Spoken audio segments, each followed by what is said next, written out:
sais pas lequel des deux est le plus ému. Oli, qu'est-ce qui se passe dans votre tête au moment où vous leur dites « Oui, je sens bien, vous allez reprendre la parole ». On vous voit évidemment, tous ces gens qui sont au bord de la plage, qui vous disent « Vous allez nous manquer ». Vous n'avez pas pleuré à ce moment-là et j'ai l'impression que c'est maintenant que l'émotion surgit. Je vais peut-être donner la parole à Big Flo, qui a l'air aussi ému que vous.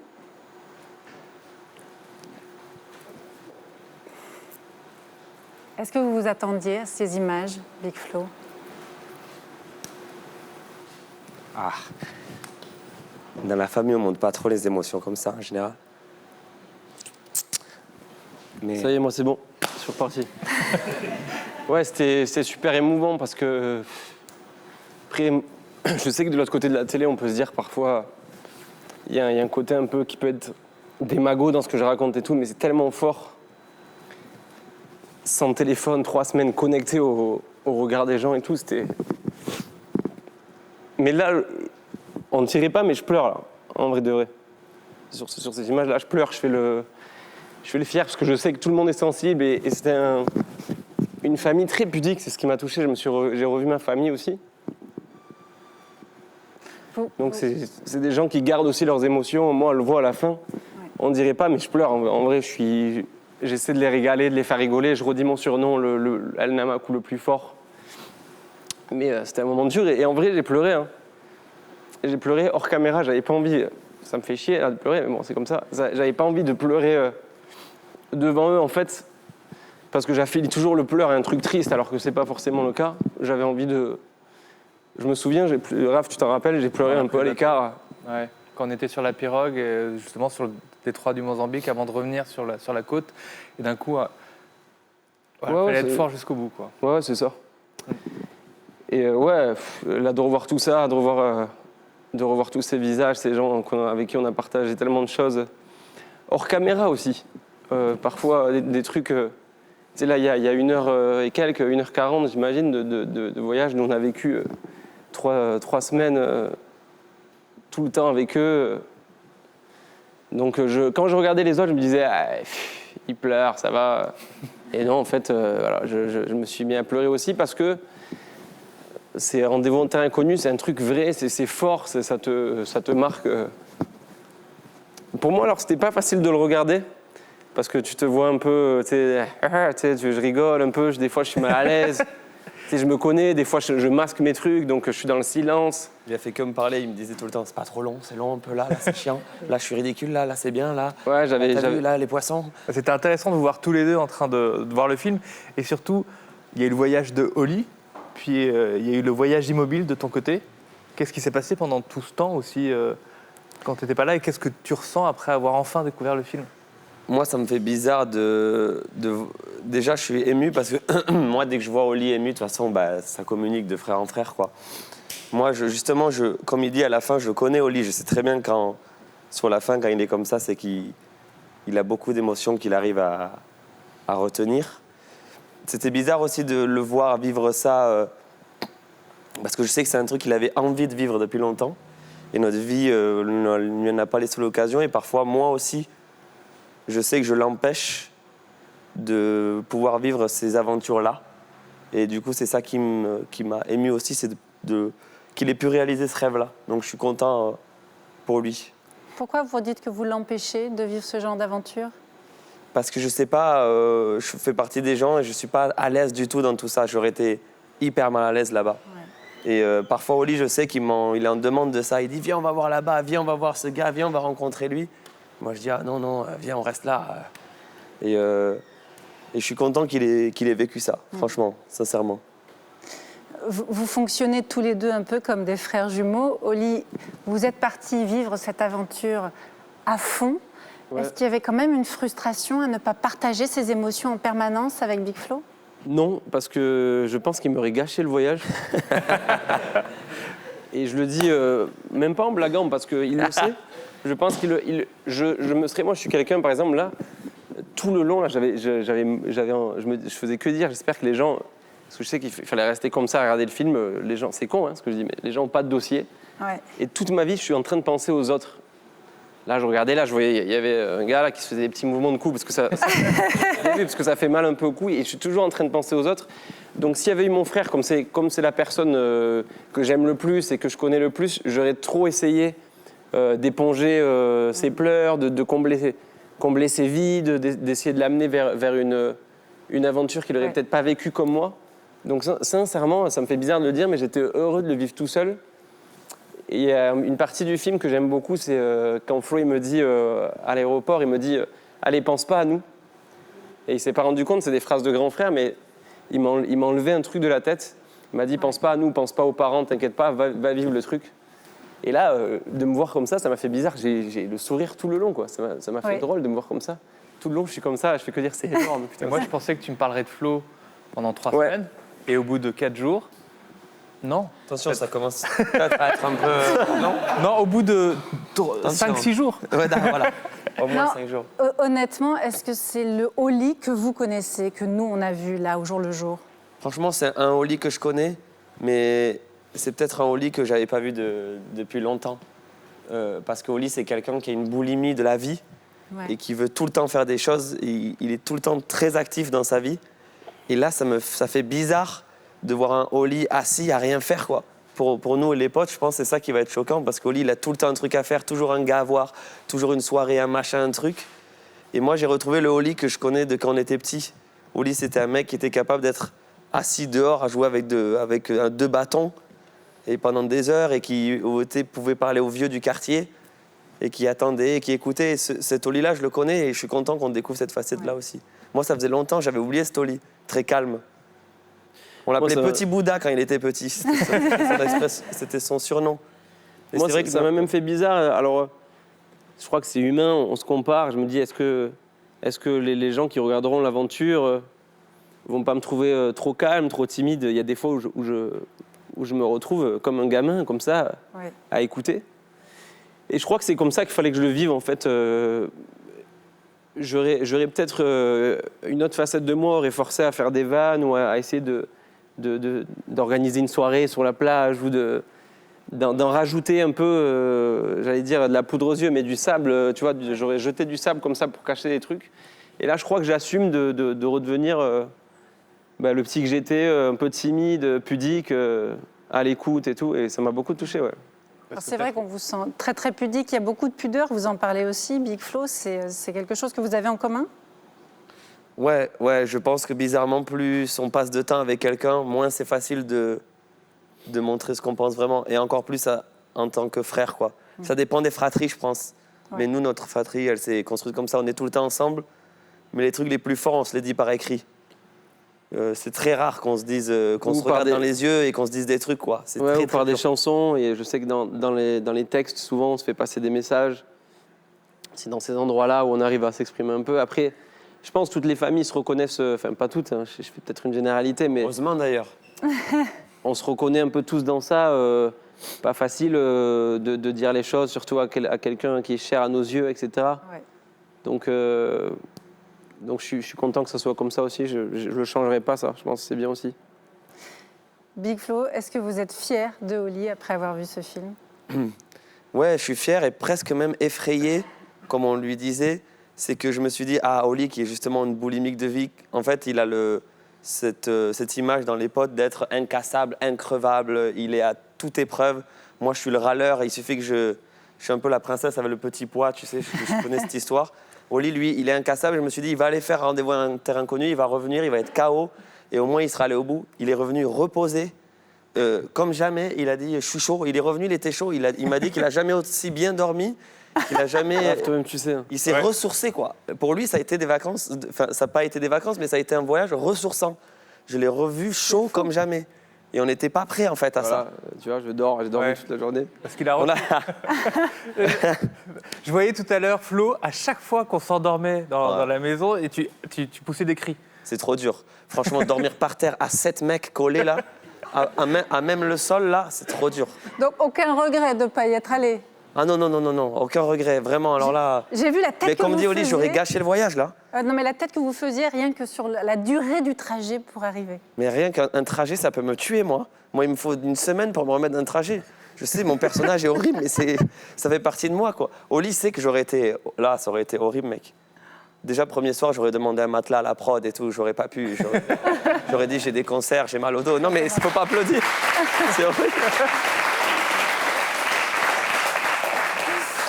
Mais même un truc qui est très dur, c'est les... Bon, c'est un détail, mais il n'y a pas de coussin, il n'y a pas de siège, quoi. Sur les pirogues, c'est à même le rebord, quoi. T'as le rebord dans le cul pendant 7 heures, quoi. Comment tu fais? Et même toi, Raph, vous aviez mal ou pas quand même? Vous aviez genre de la crème après ou... Non, La production mais on était portés par l'envie, et c'est ce que dit Oli, c'est l'envie de bien faire. Et d'ailleurs, tu dis à plusieurs reprises, je voulais pas vous déranger les femmes, donc merci. Je suis heureux de vous voir heureux sur la pirogue. À chaque fois, tu te mets à la place de l'autre. On avait envie de leur faire plaisir. Quand tu es invité chez des gens, ça nous est déjà tous arrivé, je pense. Tu es invité chez quelqu'un et le siège, t'es pas bien, mais tu es invité, tu as envie de. Moi, c'était une forme de respect, en fait, c'était une forme de pudeur. J'ai mis totalement ça de côté, tout ce qui était confort, et j'y ai pas du tout pensé, quoi. Je le vis il est très super empathique, il est très, très empathique dans la vie. Et d'ailleurs, le courant passe bien. Alors, vous êtes accueillis avec une spontanéité, une chaleur qui a l'air... Le courant a l'air de passer de façon évidente. bien. Ouais. Mais moi, j'ai l'impression que la vraie rencontre, c'est avec les femmes.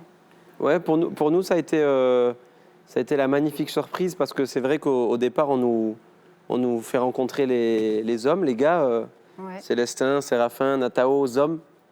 Et en fait, au fur et à mesure, on croise les femmes petit à petit.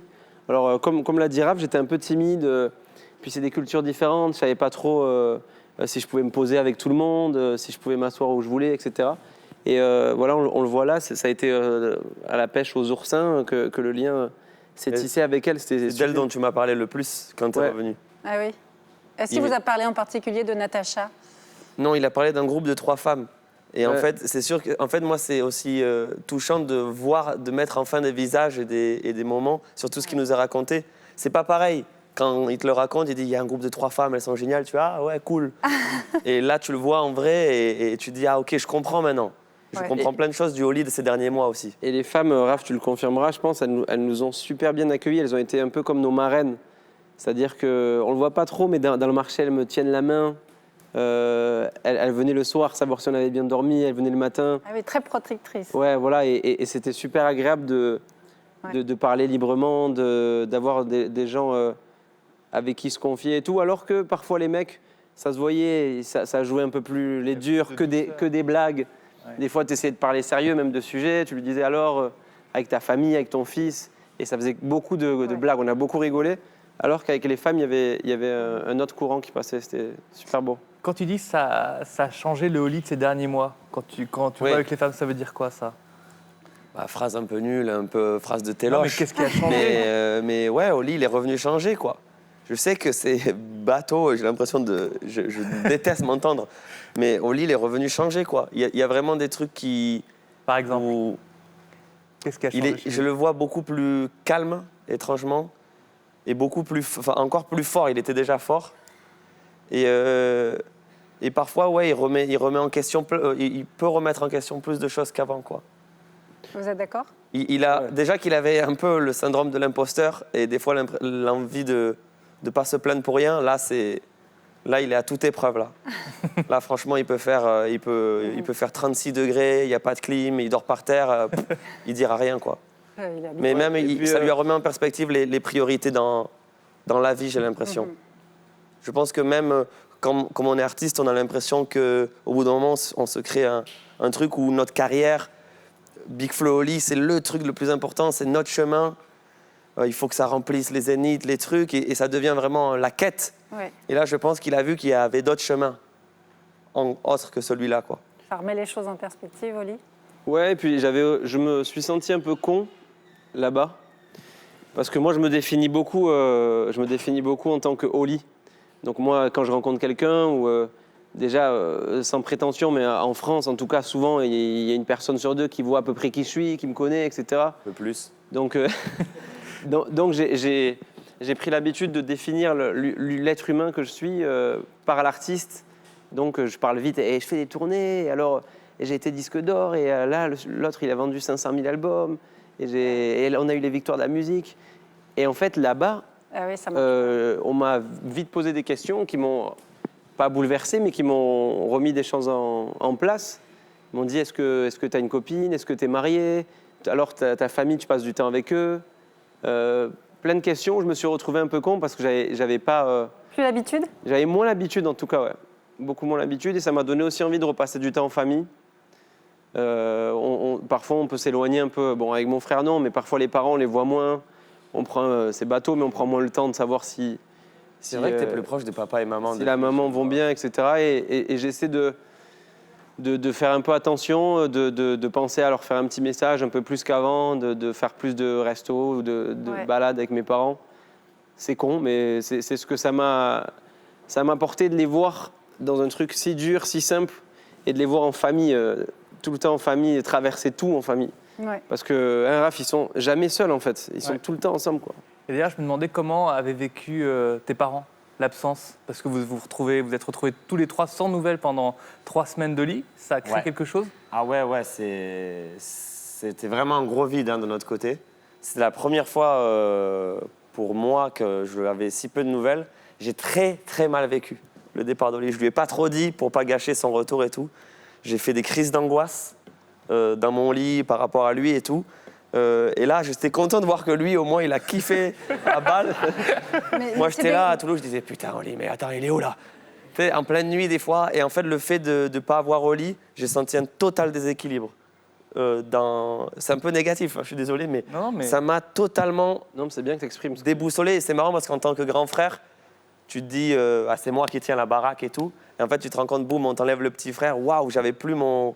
Comment il t'appelle, c'est quoi? L'homme qui n'a pas peur. C'est fou qu'il t'ait appelé comme ça, parce que c'est un peu ta réputation aussi. Oli, c'est le combattant, on va dire, du duo. C'est le taureau, quoi.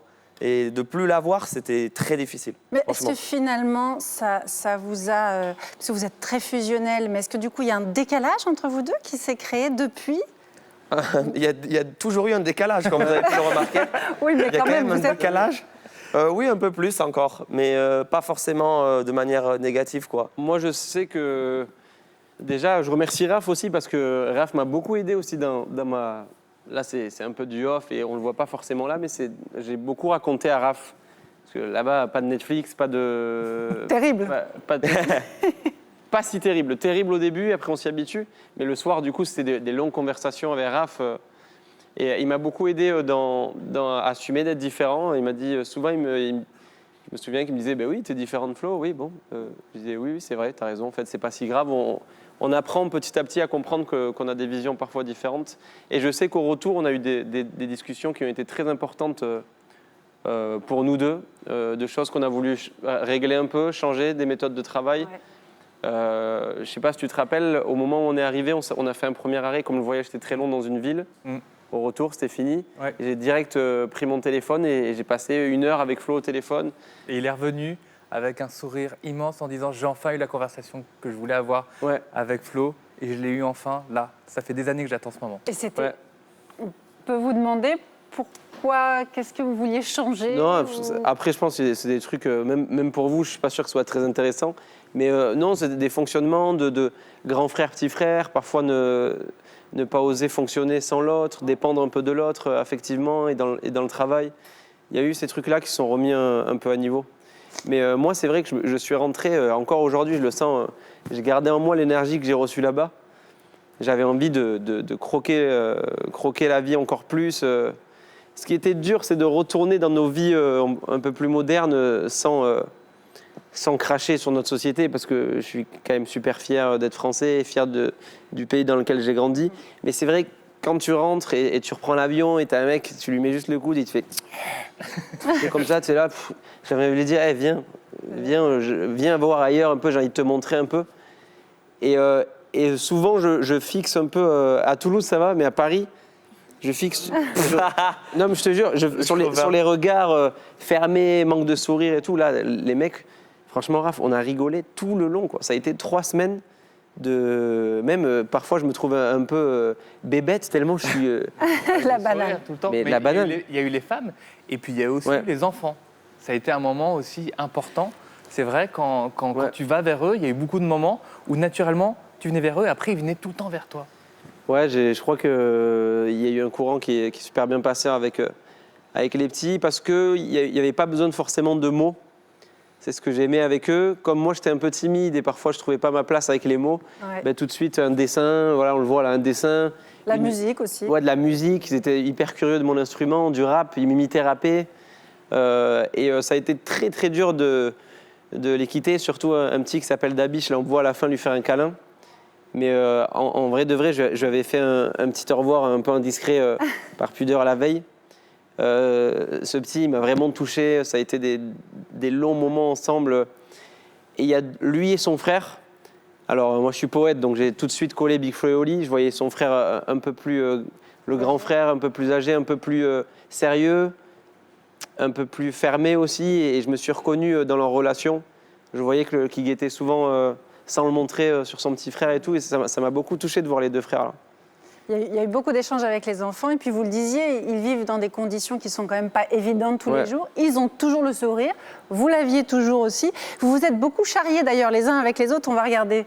Il y a quelques blagues qui sont restées. Oli, regarde, je vais te montrer une autre technique de pêche. Il faut que tu jettes la ligne avec l'appât le plus loin possible, très loin de la pirogue, comme ça. Voilà.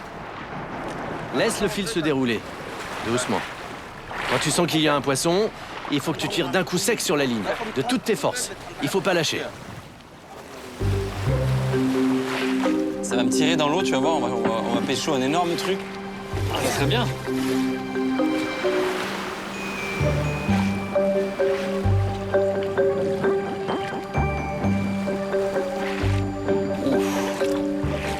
Ça bouge là.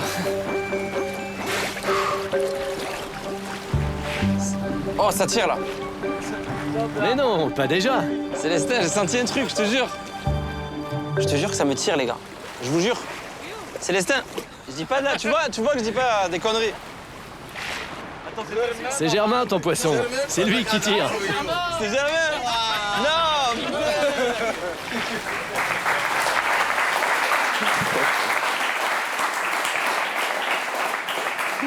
Il y a eu plein de moments comme ça où il me disait des trucs à l'inverse. Je me souviens, Germain, des fois, il me racontait non, sur le bateau, il faut que tu te tiennes comme ça. Et en fait, pas du tout. Il faisait juste ça pour m'embêter. C'était très marrant. C'est un grand enfant, Germain. Et d'ailleurs, à chaque fois que tu le voyais aussi pendant le film, il t'a marqué, Germain. Ouais, c'est mon préf. Pourquoi c'est ton préf? J'ai aimé son attitude, j'ai aimé son ambiance. C'était mon préféré, ouais, je crois. Vous en avez pêché du poisson finalement ce jour-là? Non, pas du tout. Avec cette C'était juste méthode, lui qui non. compte. Il me l'a fait. Juste pour la blague ou c'est... Non, je crois qu'on l'a fait, mais j'ai rien attrapé. Mais il me l'a refait plusieurs fois tout le long. Et puis le soir, je vous en parle même pas. Le soir, ça faisait que chambrer. Non, mais je veux dire, ça faisait que chambrer tout le long. Non, on finissait tous les soirs à faire des jeux d'ombre chinoise, à se faire des blagues et à se serrer très. Il prenait beaucoup de place, Germain. Et trop, ouais. Célestin, il te mettait contre toi. Des fois, ils me réveillaient exprès, ils avaient leur tête comme ça devant mon visage. C'était vraiment marrant. Alors, ils étaient quand même très bienveillants avec un objectif, faire de vous de vrais Vézo. Si je vous pose la question aujourd'hui, c'est quoi un Vézo? Un Vézo, c'est d'abord un mec très patient, quoi. Ça, c'est ce qui nous ont appris un RAF, c'est la patience. On passait 5 heures, des fois, en mer, à attendre. Ils passaient beaucoup de temps face à la mer pour comprendre quand ils pouvaient prendre la pirogue et tout. Donc vraiment la patience et apprendre à se taire aussi. Tu vois, tu les voyais bosser, il n'y a pas un qui râlait, ils se comprenaient sans trop parler. Donc un peu l'inverse de qui je suis dans la vie. Je ne suis pas du tout patient, je fais beaucoup de remarques, je parle beaucoup. Mais la patience, vraiment, c'était le plus dur pour moi. C'était d'apprendre Il y a des jours entiers où on n'a rien fait, quoi. Ah oui, il y a des conditions météo exécrables, on n'a pas pu sortir. Moi, il y a un mot que tu dis à la fin que je trouve très beau, c'est les combattants du vent. Les vents, parce que de temps en temps, on ne peut pas sortir, et puis on doit combattre le vent, puis de temps en temps, on rigole avec le vent, on le prend avec nous, et on fait des courses. Mais je trouve que ce côté combattant, et puis ils le disent aussi, on ne naît pas Vézo, on le devient, et quand ils te disent, bah toi, tu es devenu un Vézo, Namaku, et Namaku, bon moi je suis pas passé, mais c'est pas grave. L'examen n'est pas bon. Ça lui restait à travers de la gorge. En voyant le film, je me rends compte qu'avec Natacha, tu es allé jusqu'au bout, tu as trouvé l'eau. Tu as plongé dans l'eau, j'ai pas plongé non plus pour aller chercher le poisson. Donc en fait, ils sont attentifs à tout, ils nous ont toujours regardé depuis le début. Ils se sont dit, lui c'est le Vézo, oui. Et puis il y avait un truc super touchant, c'est qu'ils veillaient à bien montrer leur culture. Et ils étaient super fiers de nous raconter qui sont les Vezo. Vezo, ils l'ont dit des milliers de fois, tout le séjour. Vezo, Vezo. Ils répétaient ça, ils étaient hyper fiers, chauvins de leur origine, de là où ils ont grandi, etc.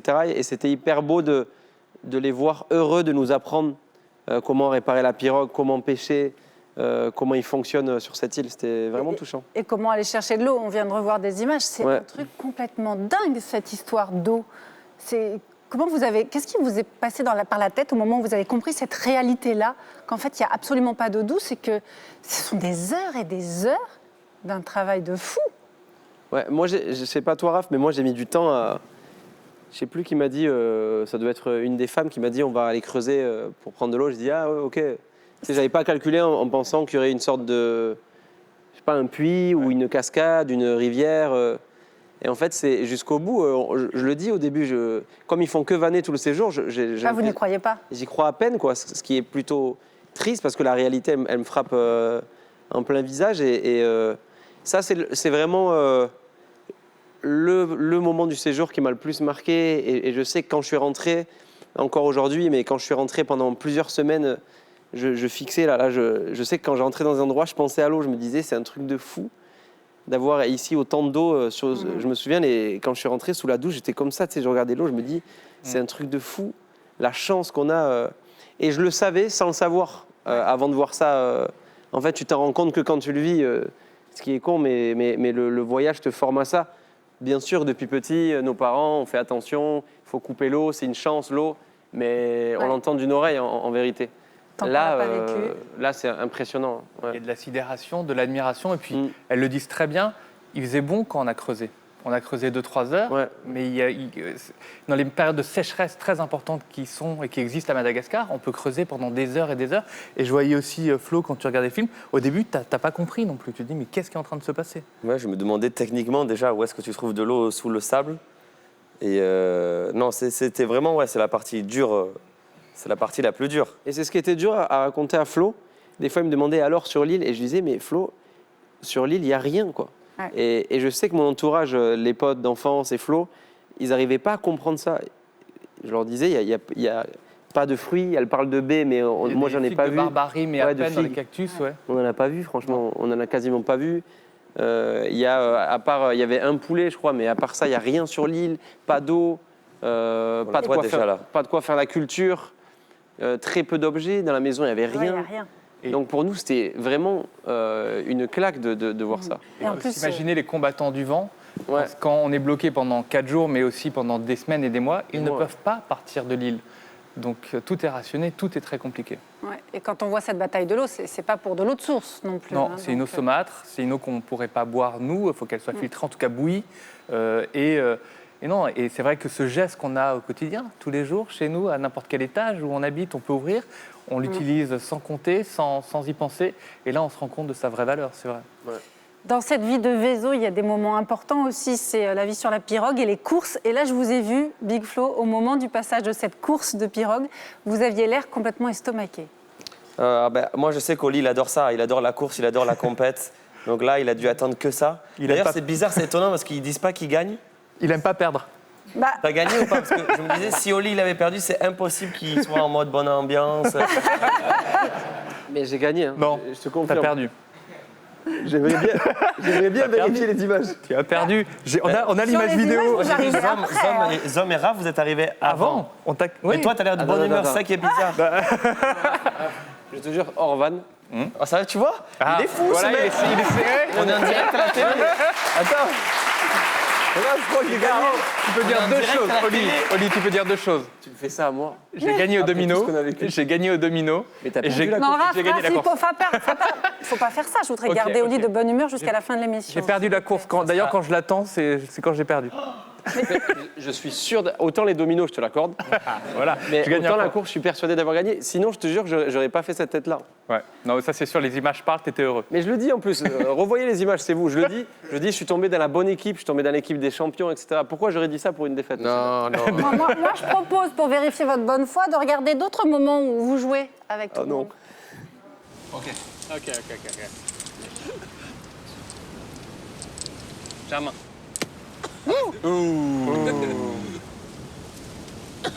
Germain, il a l'air chaud. T'as rien, Raph? Bloqué. Mais oui.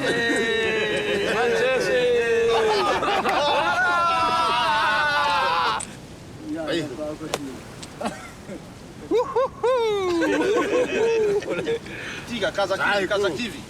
T'as rien, Célestin? Maria Marena.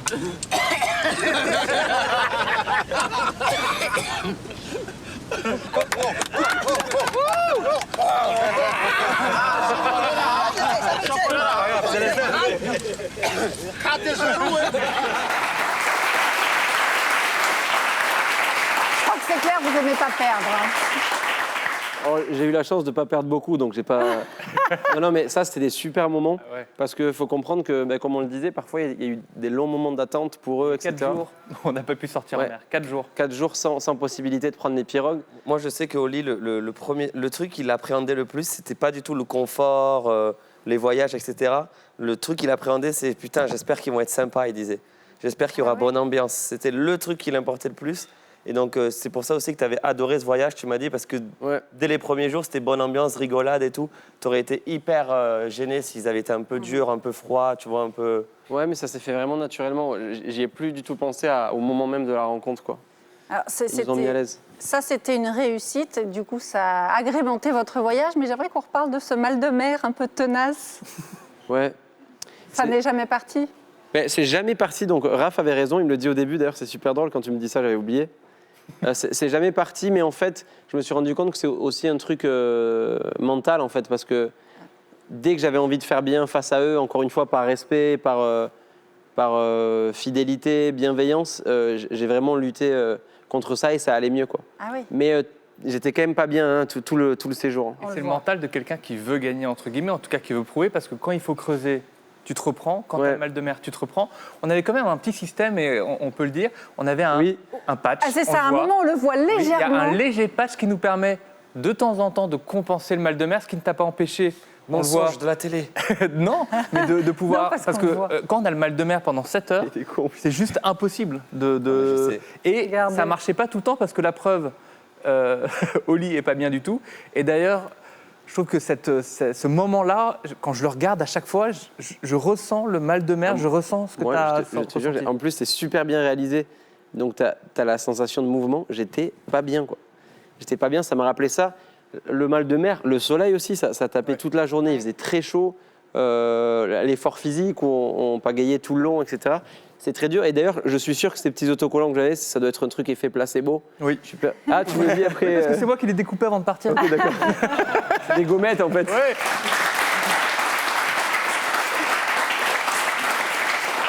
Et vous aviez jamais peur de tomber à l'eau, par exemple Non, on était tellement avec des experts. En fait, je ne sais pas si vous avez réalisé, les gens qui ont regardé avec nous, là, mais les mecs sont en totale maîtrise, en totale symbiose avec la mer, quoi. Donc, t'es pas du tout flippé de ça, hein, vraiment pas. Pas une fois. Dans la mer, vous avez quand même eu des moments assez sympas. Vous êtes allé nager, on vous voit dans l'eau, mais vous avez plongé avec des petits poissons. Ouais. Des plus gros aussi. Des plus gros aussi Ouais, un requin-baleine. J'ai eu la chance de nager avec un requin-baleine. Ça, c'est un moment qui restera gravé. Tu me croyais pas, Flo? Voilà, tu vois? Tu sais que moi, j'étais pas là quand tu l'as fait. Oui, c'est vrai que t'étais pas là. Voilà, tu m'as dit que tu avais Mais c'est ça, regardez, regardez. on les nagé voit, avec là. un poisson, mais c'est pas un poisson. Non, c'est Ça, une baleine. C'est Non, c'était un impressionnant. requin. C'est le Requin-baleine. requin-baleine, voilà, que vous avez croisé. dans le doc, ça. Parce qu'on voulait On te le peut- montrer maintenant. C'est incroyable. C'est dingue, hein Alors, Ah, donc c'était vrai, Oli? Parce que moi, je croyais que tu disais ça en mode. Non, mais moi, je croyais que. Ouais, Alors, Moi, je croyais que tu disais ça en mode, oui, en vrai, il est passé vite fait, tu l'as à peine Ah, touché, il mais là, prend ça a son été temps. long. en fait, il fait 4 fois ta taille. ouais, même peut-être plus. bah, ça fait une dizaine de mètres, un requin-baleine, quand même. C'était un moment inoubliable, incroyable, où on m'a laissé seul, en fait, profiter de ce moment-là, et j'étais vraiment connecté. On m'avait expliqué qu'il fallait le caresser un peu en haut, pour l'apaiser, l'apprivoiser. C'était incroyable. Mais si j'avais été là, je t'aurais dit qu'il ne fallait pas le caresser. Les vésos le font parce qu'on est sur leur territoire, dans le détroit de Tout à fait. Mozambique. Mais en fait, pour protéger le vivant, il ne faut pas toucher le vivant. Parce Yes. que cette petite pellicule peut.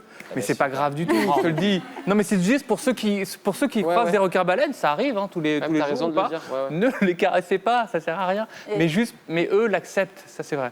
Et pour ceux que ça inquiéterait, le poisson-baleine, c'est malgré Le requin. C'est magnifique. Hein. Le requin-baleine, c'est une des espèces les plus pacifiques au monde. La preuve, il a voulu se frotter à Oli pendant toute la journée. Et encore une fois, le requin, ça n'est pas dangereux.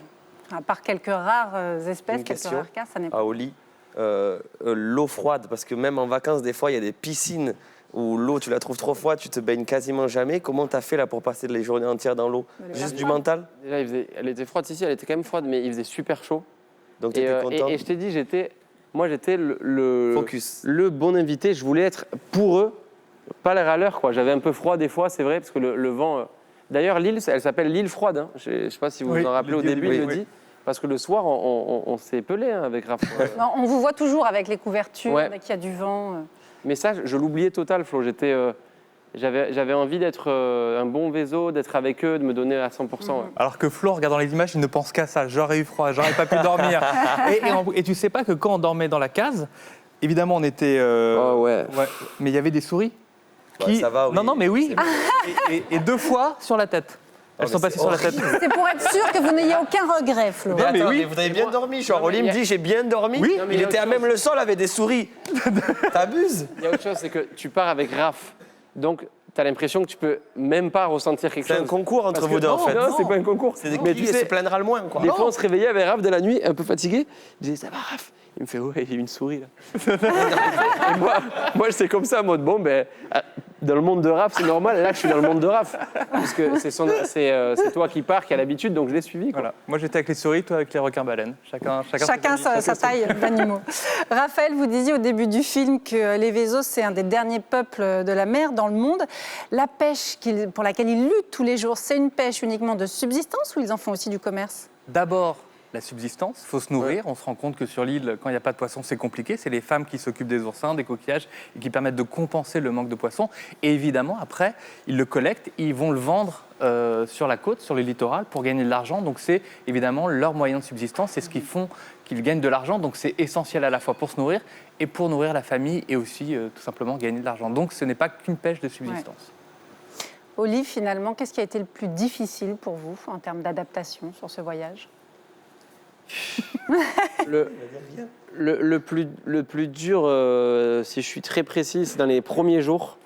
Alors là, une autre génération devant la télé va certainement me mépriser, mais c'est le pas d'accès au téléphone en fait.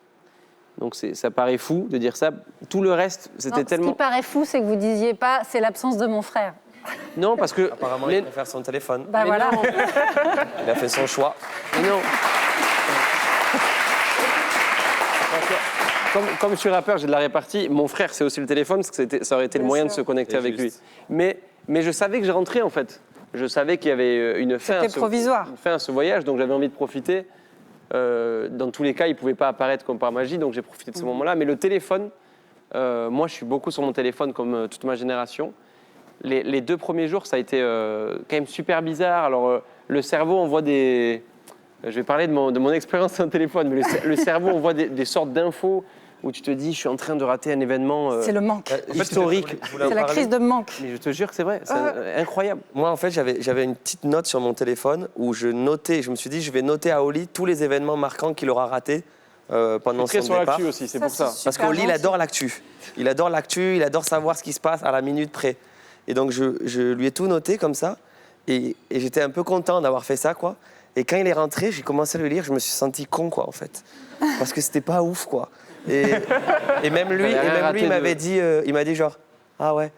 Genre, je me souviens que quand il est parti, il y a eu une panne de Insta et de Facebook pendant genre 6 heures.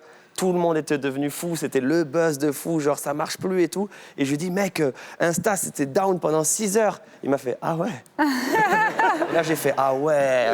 Et en fait, ça remet Mais, tout ce qui s'était passé pendant qu'il n'était pas là en perspective. Ouais, ça m'a même fait relativiser un autre regard sur les réseaux et sur le téléphone. Ouais. Où, bon, je reste encore beaucoup dessus, mais j'essaie vraiment de m'accorder des moments sans. Ça, c'est le petit message que j'aimerais pouvoir dire aux gens de ma génération, à mes potes, etc.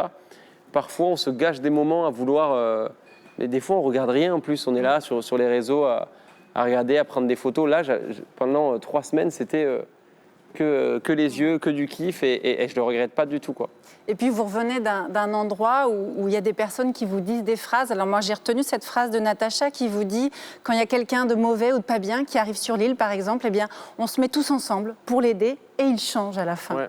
Ça c'est forcément des phrases qui restent après. Ouais, c'était super touchant d'entendre. C'était un peu l'île, je crois que certains la surnommaient l'île de la deuxième chance. Il y avait des gens qui remettaient leur vie en jeu, des gens qui voulaient aussi oublier leur passé. On nous a pas forcément raconté quoi, mais je me souviens, un soir, on nous avait raconté une petite histoire d'un mec qui avait voulu fuir un peu son passé. C'est une île qui permet de se réinventer. Il y a des bancs de poissons, on peut gagner de l'argent, on Ouais. peut être en dehors du littoral, de la réputation qu'on peut avoir, et c'est une île qui est un peu rédemptrice. Et c'est pour ça qu'il y a une énergie, en tout cas, il y a quelque chose de très fort et de très beau. Ouais, c'était un moment fort et je sais à la fin aussi, ça m'a touché. Il y a une femme qui nous dit que leurs grands-parents leur ont toujours appris à aller vers l'autre, à essayer de s'ouvrir pour jamais être seul. Il y a plein de petites phrases où ils ne se rendaient pas compte mais qui étaient hyper fortes pour nous. Ouais. Je vous propose maintenant de retrouver 2 personnes sans qui eh bien, ces rendez-vous en terrain inconnu ne pourraient pas se faire. Il y a bien sûr le réalisateur de ces images magnifiques, Christian Gaume, et aussi le rédacteur en chef qui part le premier à la rencontre de ces personnages extraordinaires. J'invite également Franck Desplanques.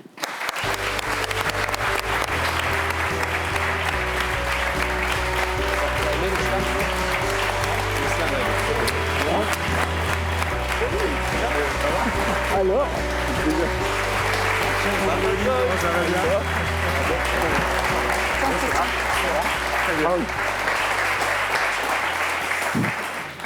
Vous allez bien tous les deux? très très bien. Ça me fait, excusez-moi, mais ça me fait super bizarre d'être si proche de vous, parce qu'on a quand même passé du temps ensemble, etc. On s'est croisés même avant, etc. Et de voir que mon frère ne vous connaît pas du tout. C'est ce que j'allais dire. C'est J'ai hyper l'impression bizarre. d'être à une réunion d'anciens élèves, mais j'étais pas dans la classe. Donc tout le monde est en mode oh ça va, mais t'as pas changé. Et moi je suis là. Je connais personne. Alors, Flo, Christian, c'est lui qui réalise ces images. Vous imaginez le défi que peut représenter de tourner comme ça, sur la mer, dans la mer? Ça devait être complètement dingue. Ouais, c'était un sacré défi. Hein. Pas le mal de mer, en fait, juste comme ça. J'ai une chance, j'ai pas le mal de mer.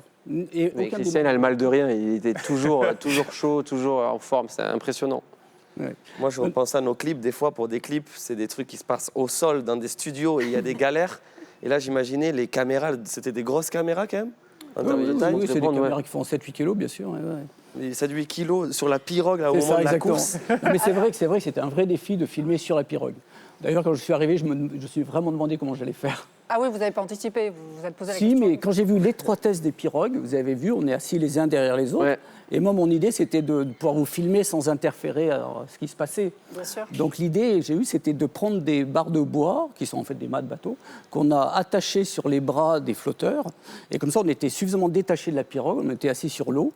On avait les 2 pieds posés sur enfin, pas le bastingage, mais la pirogue. On se Ouais. tenait d'une main avec un cordage et de l'autre à la caméra. Oh là là. La caméra de 8 kilos alors que ça bouge dans Voilà, tous les que ça sens. bougeait dans tous les sens, etc. Et qu'on essaye en même temps de rétablir l'équilibre, parce que sinon on donnerait le mal de mer aux Il faut se téléspectateurs. rendre compte, avec toute ton équipe, c'est qu'en plus, toi, je me souviens très bien, tu avais mal au genou et tu n'as pas bronché. Tous les matins à fond, tu montes sur le bateau, tu fais tes images jusqu'au bout. Et t'as beau être au milieu, il dit mais tu regarde là ces nuages, mais c'est un tableau, c'est fantastique. Je dis oui mais t'as mal, Christian, faut que tu t'arrêtes un tout petit peu. Non regarde. Et donc vraiment complètement dévoué. C'est vrai que j'ai pas eu de chance. C'était pas bien d'avoir fait ça, mais 3 ou 4 jours avant le départ, j'ai fait un grand tour de VTT avec mes amis préférés. Et j'ai pris une vraie belle gamelle en VTT. Donc j'avais le genou, mais qui était sur le gros pont comme avant ça. Qui était gros comme ça, donc je boitais. Non, c'était terrible.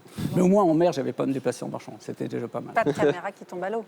On n'a mis aucune caméra à l'eau, ce qui a été étonnant. Parce que franchement, dans la course de pirogue, il y a plusieurs plans. Voilà, regardez, on voit des gens qui tombent à l'eau à ce moment-là. Ouais. Et on a réussi à se tenir à peu près tout le temps. Évidemment, elle était mouillée, mais on n'a pas mis de caméra Je à sais l'eau. pas si vous vous rappelez, le seul qui a mis à l'eau un truc, c'est quand même moi. J'avais pris un appareil photo jetable. Je voulais, comme j'avais pas mon appareil, je voulais faire des belles photos jetables. Ah non, mais je l'ai, mais en fait, il est tombé dans l'eau, donc c'était Pas développé. inutilisable. Rien du tout. Bah, tu aurais dû le donner à Christian. Ouais, c'est ça que j'aurais dû faire. C'était mieux dans ce sens-là d'ailleurs. Je peux poser une question en tant que spectateur. C'est en fait, je vis mon rêve là. Je peux avoir toutes les réponses en direct Vas-y. de la source. Pas tout. Est-ce que le fait qu'il y ait quand même des caméras et tout, et qu'il y a donc un traducteur, je suppose, entre chaque phrase, est-ce que quand même vous arrivez à avoir des discussions un peu fluides, ou est-ce que ça crée quand même un petit malaise de se poser comme ça et de devoir attendre, etc. J'avais la même sensation que toi quand on me racontait. Oui. Et en fait, non, c'est super fluide, c'est super naturel, quoi. Et même les caméras, ça, c'est un truc que j'ai envie de dire. Parce que souvent, on dit, ah oui, mais bon, il y a les caméras. Mais en fait, tu passes totalement à autre chose, ce qui semble peut-être pas logique aux yeux des gens, mais au bout des premières heures de film, comme ils ont beaucoup filmé, il y a eu des heures et des heures d'images, tu zappes total. C'est une discussion qui peut durer 2 heures, 3 heures. Donc au bout d'un moment, on oublie les caméras. Ouais. Et surtout pendant les traductions. 3 heures avec la traduction. Oui, avec la traduction. Et surtout quand on fait quelque chose, c'est qu'on se regarde toujours dans les yeux. C'est-à-dire qu'il y a le traducteur, c'est vrai, mais la question, la réponse, on se regarde. Et en fait, il y a beaucoup de choses qui se passent. Et d'un coup, on est dans un autre espace-temps. Et c'est vrai que c'est la magie aussi du réalisateur, d'arriver à capter ces moments complètement indicibles. Et puis c'est aussi grâce au travail de préparation remarquable de Franck, qui est là. Parce que Franck, c'est vous qui allez le premier à la rencontre du peuple Vezo. C'est vous qui les avez choisis. Et vous passez beaucoup de temps avec eux en amont. Oui, déjà, juste pour rebondir sur ces moments de traduction, on avait une équipe de traducteurs formidable qui passait un temps fou. Et c'est vraiment ça, toute la relation se crée grâce à la finesse de la traduction. Et c'est plus que des traducteurs, c'est vraiment des gens qui interprètent. Si notre interlocuteur est gay, ils vont sourire comme eux. S'ils sont tristes, ils vont être tristes comme eux. Ouais. C'est vraiment une relation qui se crée avec le traducteur aussi. Même sur la fin, ils m'ont été hyper utiles parce que j'ai écrit ce slam-là qui résume un peu mon aventure.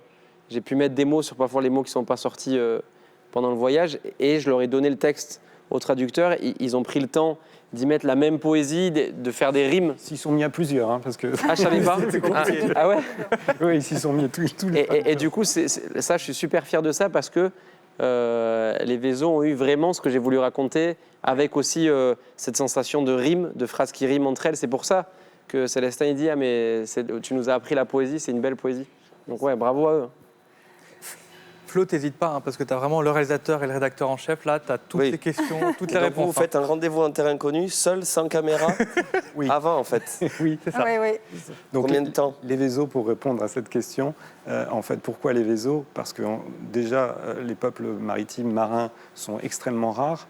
Ils sont en voie de disparition, leurs activités traditionnelles disparaissent complètement. Et les derniers que l'on avait rencontrés, ce sont les Bajau en Indonésie. Et ça fait 12 ans qu'on n'avait pas pu rencontrer un peuple de la mer. Et après, comment vous choisissez les personnages? Pourquoi Célestin et Romain? Alors après, c'est un travail de rencontre. Je pense que j'ai dû visiter plus d'une dizaine de villages avant d'arriver au village de Célestin et de Germain. Évidemment, c'était le village le plus loin, le dernier village, le plus isolé, le plus compliqué. Mais en fait, c'est déjà un indice, parce que s'ils sont si isolés et si loin, c'est une belle promesse. Et puis après, il y a l'accueil de Célestin et Germain qui est formidable. Et tout de suite, s'ils ne se mettent pas en avant, c'est eux qui veulent nous présenter des amis, des pêcheurs, pour dire on va vous présenter des gens, etc. C'est super. Et finalement, c'est eux, parce que leur gentillesse est formidable et que c'est eux les meilleurs personnages que j'ai rencontrés sur tout le voyage. Et pour reprendre la question de Flo, tu passes combien de temps à justement rechercher sur place? Sur place, c'est presque 2 mois. Voilà. Puisqu'il y a 1 mois et demi de préparation, plus encore une période de pré-tournage, où je viens en amont du tournage pour retrouver les personnes. Et en fait, ce qui était compliqué sur cette île, c'est qu'en fait, cette île, ça bouge sans cesse. Et il y a des gens que j'avais rencontrés qui n'étaient plus là. Et ça nous a joué un petit peu des tours, mais en fait, on a toujours réussi à s'adapter malgré les mouvements des pêcheurs. Ouais. Et la météo aussi a été un facteur qui aussi a fait qu'on a eu un tournage extrêmement presque nomade, où on a été tout le temps en permanence obligé de s'adapter parce qu'on ne pouvait pas sortir en mer, les pêcheurs qu'on attendait ne sont jamais arrivés. Donc il y a plein de choses qu'on n'a pas pu faire, mais au final, voilà, on a partagé un peu cet imprévu que vivent les pêcheurs. Tu sais qu'on m'a dit que... Parce que moi, tu te doutes que j'ai harcelé la prod. Les pauvres, ils m'avaient donné un WhatsApp, j'ai envoyé des messages toutes les heures. Et ils m'avaient dit que tu étais resté bloqué pendant le voyage, à un moment donné, quelques temps, à cause de la météo, etc., qu'il y avait des... Ouais, il y avait plein. Vous n'avez pas eu de chance en Il y vrai avait plein de moments sur où ce on pouvait- tournage. Et en fait, il y avait plein de moments où on pouvait tout simplement. C'était très dangereux d'aller en mer, quoi. Oui, et d'ailleurs, Ouais. la rencontre, le premier jour, on a été bloqué par la mer. Et donc, on a dû décaler d'une journée parce qu'en fait, ils ne pouvaient pas venir à notre rencontre. Donc, on est resté à terre sur le littoral une journée en plus pour attendre qu'ils puissent, eux, prendre la mer et nous rejoindre sur l'île. Et quand on était sur l'île, on a eu, 4-5 jours avec qu'on voit ces images. On ne se rend pas compte, mais en fait, les pêcheurs font la course parce qu'en fait, le temps est mauvais et qu'ils ne peuvent pas aller pêcher. Donc en fait, ils restent le long de la plage à l'abri du vent, Ouais. mais ils ne pouvaient pas s'éloigner. Donc en fait, pendant 3-4 jours, impossibilité de sortir en mer et ça nous a obligés à nous adapter en permanence. Franck, Raphaël et Oli ont un peu évoqué la particularité de cette île qui, malgré des conditions de vie très difficiles, est très importante pour ses habitants. Alors, évidemment, elle a un statut particulier. Bon, c'est la promesse d'une bonne pêche, c'est sûr, mais c'est aussi une île qui permet de se reconstruire. C'est une île où tous les gens qui passent sur cette île, ils viennent pour une bonne raison. Ça permet de s'isoler, ça permet de s'éloigner de ses problèmes. Et quand j'ai rencontré Célestin, il était ruiné. Il venait de payer les obsèques de son père et il avait dépensé toutes ses économies pour ses obsèques. Et ce voyage, pour lui, était très important dans le sens où il pouvait prendre du recul et où il pouvait refaire un petit peu d'argent grâce à sa pêche. Et toutes les personnalités que j'ai rencontrées sur l'île avaient tous des profils compliqués. Et j'ai fini par appeler cette île l'île sauveuse, tant elle a un impact sur la vie des personnes qui passent ou qui viennent s'y installer. Et alors, est-ce que ça va pouvoir continuer? Parce qu'on le sait, Madagascar est quand même un des pays les plus touchés par le changement climatique. Elle est régulièrement frappée par des cyclones, par exemple. C'est quoi la situation aujourd'hui des Vézos?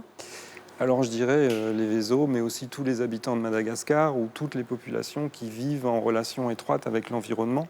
Le moindre changement climatique a un impact énorme sur leur vie et on ne s'en rend pas toujours compte. En parlant avec les Vézos, ils estiment qu'en 20 ans, leur capacité, leur possibilité de sortir en mer a été divisée par 3. C'est-à-dire qu'avant, sur un mois, ils sortaient 20 jours et maintenant, s'ils sortent une semaine, c'est déjà énorme. Donc en fait, ça a un impact sur toute leur vie, sur leur futur, sur les enfants, sur leur capacité, leur technique de pêche. Donc c'est vraiment énorme ce qui se joue en ce moment avec le réchauffement climatique auprès des Vézos, mais de toutes les populations qui sont en contact étroit avec la nature. Alors, du coup, j'imagine l'éducation, l'alphabétisation des enfants, elle est d'autant plus importante. Je voudrais en profiter pour faire une parenthèse, pour vous parler d'une association qui fait un travail extraordinaire à Madagascar. Ça s'appelle J'irai à l'école. Et c'est une association qui œuvre au maintien à la scolarisation des enfants. Donc, elle subvient à leurs besoins financiers, parce qu'il y a des familles qui ne peuvent pas payer l'accès aux écoles. En ce moment, elle est même en train de construire une école dans la banlieue d'Antananarivo. Ça s'appelle l'école des petits géants. Alors, si vous avez envie d'en savoir plus, de connaître leur travail qui est absolument remarquable, je vous invite à aller consulter le site www.jirealecole.com. Et je tiens d'ailleurs à féliciter et à remercier le réalisateur de cette émission, Richard Valverde, qui est à l'initiative de cette association. Bravo à lui.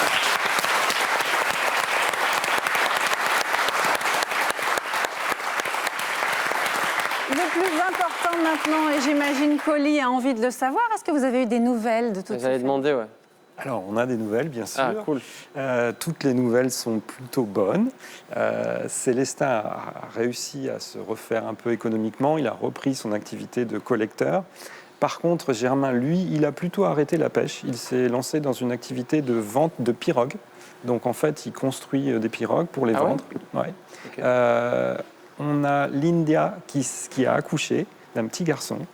Natacha qui a quitté l'île, qui est partie plus au nord avec son mari pour s'installer sur la côte. Et la seule dont je n'ai pas de nouvelles, c'est Denise. J'en aurai peut-être, mais pour l'instant, je n'ai pas réussi à avoir de nouvelles. Mais ils vont tous bien. Ça fait plaisir à entendre, on y pense.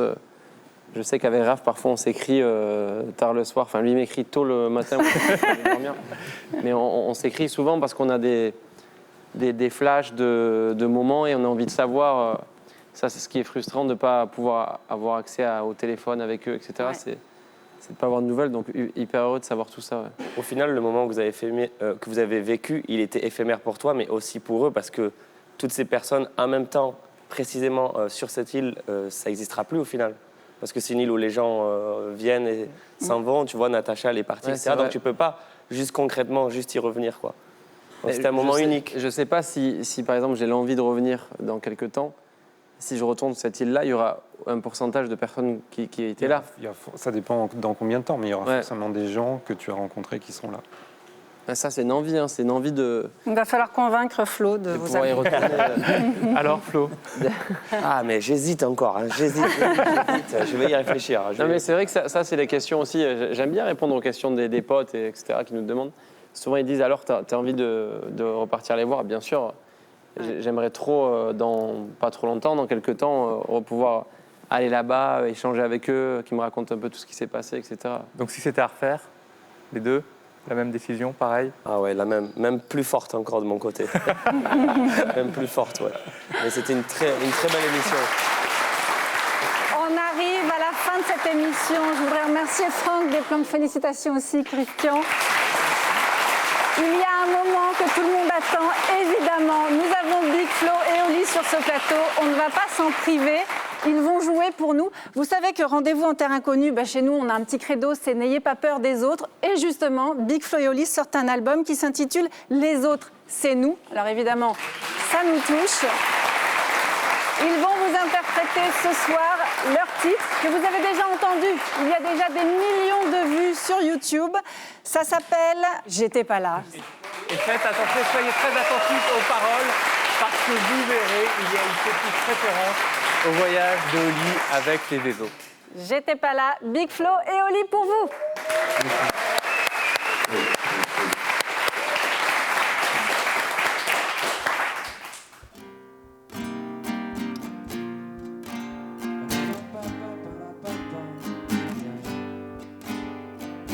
Eh salut la France, est-ce que tu me reconnais? J'ai perdu quelques cheveux et des abonnés. Entre-temps, j'ai beaucoup dormi et un peu charbonné. Même ceux qui m'aimaient pas se demandaient quand est-ce qu'on revenait. La musique avance, les gens oublient, c'est inévitable. Big Flo et Oli remplacé par Slimane et Vita. J'ai plus traîné à Palavas qu'à Paname et je regardais les Energy Music Awards sur mon canapé. Ouais. En même temps, j'étais pas mal dans ma retraite. Trop peur de faire un scandale, même quand je dis rien, je regrette. Ils ont tous fait des posts et des jolis discours. Entre deux codes promo, une story pour les Ouïghours. Je regarde Flo et j'ai peur qu'on sépare comme les Daft Punk. Mais ils étaient pas frères, les deux Daft Punk. Quoi de neuf? Le monde est devenu flippant. La paix c'est quand? Il est quelle heure en Afghanistan? Ils nous ont dit pas besoin de masque. Ensuite si, remettez le masque. Moi j'avais pas de masque, mais pour aller acheter un masque, il me fallait un masque. Du coup, j'ai mis un casque comme les Daft Punk. J'ai rencontré un peuple à Madagascar. J'ai appris à pêcher et à faire des nœuds. J'ai compris que finalement j'étais comme eux, que j'avais pas besoin de grand chose pour être heureux. Bref, rallumez les caméras. Vous nous avez manqué, mais ça y est, papa est là. 4e album, on va faire péter tous les quotas. Pas besoin de pub, mais j'en fais quand même, comme Coca. Raf santé. J'étais pas là, mais j'ai rien raté. À qui j'ai manqué, qui pensait à moi. Quelqu'un sait où on va. J'ai l'impression qu'on est tous paumés. Longtemps que ça nous pendait au nez. Aujourd'hui on joue les étonnés. J'étais pas là, mais j'ai rien raté. Mais j'ai rien raté, j'étais pas là. Qu'est-ce qui s'est passé? Qu'est-ce qui s'est passé? J'étais pas là, mais j'ai rien raté. Rien, mais j'ai rien raté. J'étais pas là, la la la la la la la la. Ça fait 2 ans que j'ai pas fait de story. Au début, j'avais peur que les gens m'oublient, puis j'ai redonné sa place au temps et j'ai compris que les réseaux, c'est pas si important. Je suis allé à Dubaï, du quad dans le désert, je me suis lâché au resto, je prenais 3 desserts. La vie d'une star de télé-réalité. Et en vrai, je crois que j'ai pas trop aimé. Au fait, je suis en couple, les filles me parlaient plus. Sur Insta, je ferme les yeux chaque fois que je vois un cul. Je joue Animal Crossing avec elle et dans la voiture, on chante Du Alipa et Angèle. Je pourrais pas plaire à tout le monde. Non. J'ai mis du temps à l'admettre, ceux qui m'aiment me suivent. Les autres, allez vous faire mettre. Enlevez Internet aux boomers. Enlevez. Et enlevez les tablettes aux bébés. Enlevez. Remettez le mec blond Sur les malabars. T'as vu que je suis moins moche? J'ai fait pousser la barre. Pendant la pause, j'ai eu le temps. J'ai fait 10 000 vidéos pour vos petits frères Et pour vos neveux. Par contre, message à tous les étudiants. Quoi? Mais j'en ai rien à foutre de vos BDE. J'ai dû gérer mes putains de crises d'angoisse, soigner mes traumatismes. Bref, je passe le salam à Éric Zemmour et la bonne année à Maître Gims. Gims, bisous. J'étais pas là, Mais j'ai rien raté. À qui j'ai manqué, qui pensait à moi. Raph au moins. Quelqu'un sait où on va. J'ai l'impression qu'on est tous paumés. Longtemps que ça nous pendait au nez. aujourd'hui on joue Le les public va dédonnés. chanter avec nous, ça fait. J'étais pas là, mais j'ai rien raté. À vous?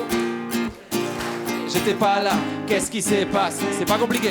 Qu'est-ce qui s'est passé? J'étais pas là, mais j'ai rien raté. Rien, mais j'ai rien raté. J'étais pas là. J'étais chez les Vézos à Madagascar. J'étais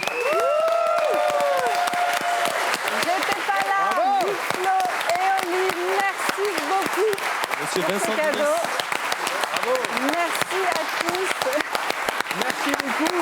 Je vous rappelle qu'ils seront en concert pour leur prochain album sort le 24 juin, concert à Paris bientôt. Et puis vous pouvez revoir toute cette émission, le film de Oli chez les Vézos sur France.tv en replay pendant encore 7 jours. Merci à tous, merci Raphaël. Merci à tous, merci Oli pour ta confiance, merci Diplo, merci à Catherine Alvarez, Anne Bourreau, Laurence Hamelin et toutes les équipes de France Télévisions. Merci Frédéric Lopez, merci pour votre confiance. On se retrouve très bientôt. À bientôt, tout simplement.